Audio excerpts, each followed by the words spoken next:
In the course of making these few videos on the Princeton tone stack, I was amazed at how little material there was out there in terms of frequency analysis for the circuit. I have gone to great lengths to make prototype devices like this one that allows me to get just about every Big Muff and Princeton tone control circuit out there, and we're about to have the inspector.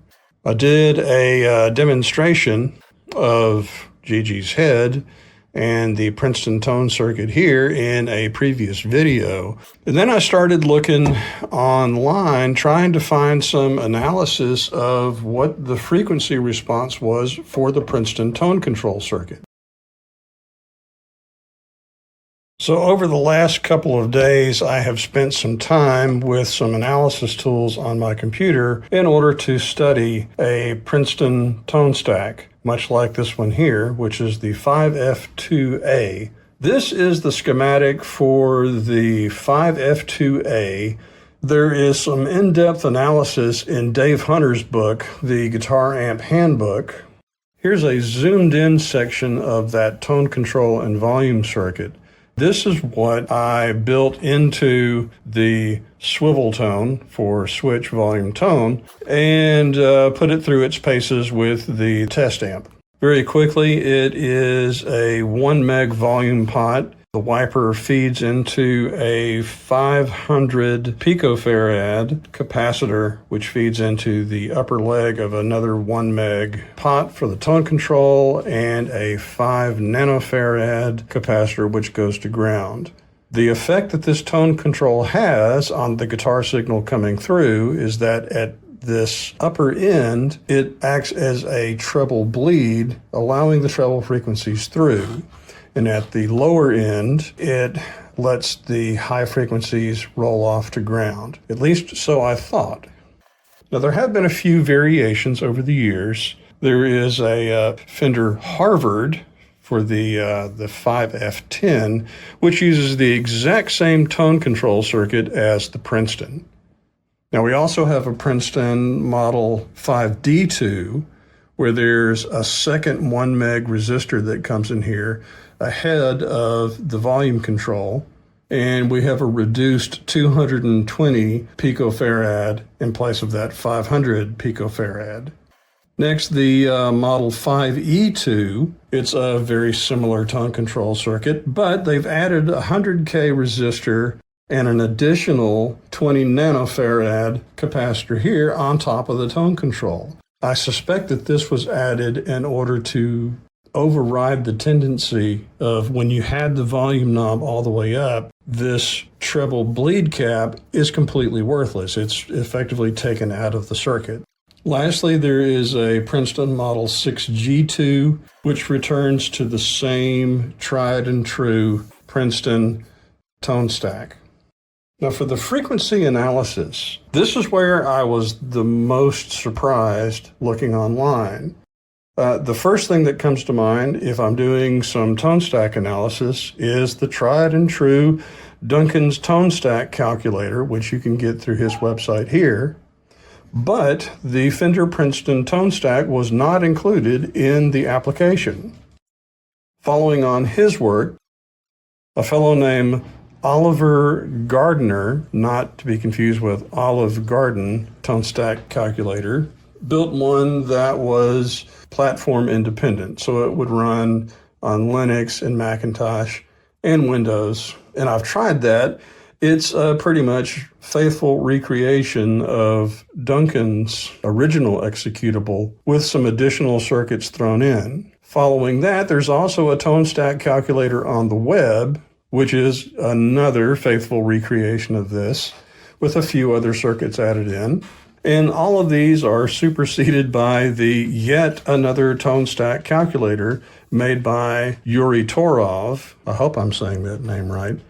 But this is a fantastic version of the tone stack calculator. And there is some discussion in here about how you can add circuits like the Fender Princeton that you could add to the application in order to do some frequency analysis. And all of those essentially start with Spice, or LTSpice in particular. Now, I didn't have LTSpice. I had an application called LiveSpice, which is a really interesting piece of software that you can draw out the schematic in the application and you can run it as a real-time VST. In other words, you can plug your guitar into your computer and just using the schematic, you can wind up affecting the tone and you can hear it in real time. Now, obviously, more complicated circuits take up more CPU cycles and your computer can really struggle. So you're not going to be able to run a Dumble on this. Trust me, I've tried. But the thing I couldn't do with LiveSpice, since it saved the schematic in a particular format, it wasn't going to easily convert into a form that LTSpice could understand. Originally, I was thinking I would put it in LTSpice and jump through the hoops and take a look on one of the tone stack analysis tools. Instead, I wound up doing all of my analysis directly in LTSpice. And there's a long link that you can follow to download a copy of LTSpice there. Now, I will admit, I really don't like using LTSpice. It's not the most user-friendly, and I had to go through the settings and change the way the UI behaved to make it feel more familiar, or at least more intuitive. Again, not being an expert in LTSpice, I found a tutorial by FezZ Electronics, which is on YouTube. It's not my channel, and I have no problem sending you over there because this guy is really good, and he has a really long series about how to use LTSpice, in particular for analyzing tone stacks. Now, the analysis that I did, I drew out the schematic for the Princeton tone stack and added the parameters necessary to define the tone pot, being 1 meg, defining each of the resistor values for the potentiometer. LTSpice doesn't have a potentiometer component, so I had to build it out of 2 discrete resistors and then define the mathematics in order to calculate, depending on the position of the wiper, the value for the upper and the lower resistor. The tutorial that I'm going to point you to does a great job of explaining how to set up these parameters for both the tone pot and for the volume pot. I ran this simulation, which steps through a number of positions on the volume pot, I think 5 positions in all. And in each of those volume positions, it steps through 10 different locations for the tone control. What I found so surprising is that centered on the 1 kilohertz frequency line, not a whole lot happens with the bass frequencies below 1 kilohertz, not by the tone control. The presence of the bass frequencies is controlled by the position of the volume control. That was pretty weird. The position of the wiper on the tone pot controls the amount of high frequencies above 1 kilohertz, and in a lot of cases above 10 kilohertz. So this visually shows why and how the Princeton volume and tone controls are really interactive with each other. Turning up the volume tends to turn up more of the bass frequencies, and the tone control really does more to roll off and add back in the higher frequencies. So it's a really interesting tone circuit, and I haven't seen this analysis done elsewhere. So I wanted to put this out there for all of you to see. Please check the description for links to this file for the Princeton tone circuit and all of the links that I described on this previous slide.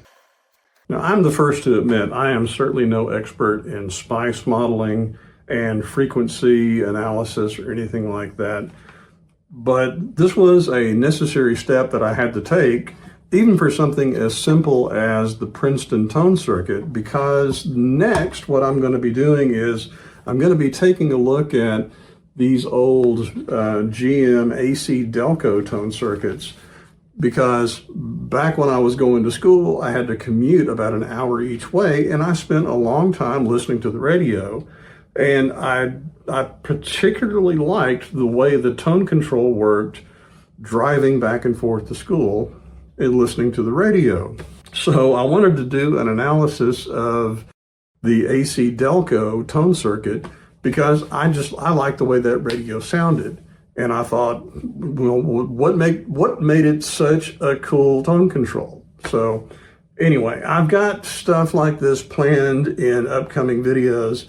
If you like this kind of stuff and you want to find out more, do consider subscribing to the channel. I'd love to see you come along. All right. So I look forward to seeing you guys there. Check you next time.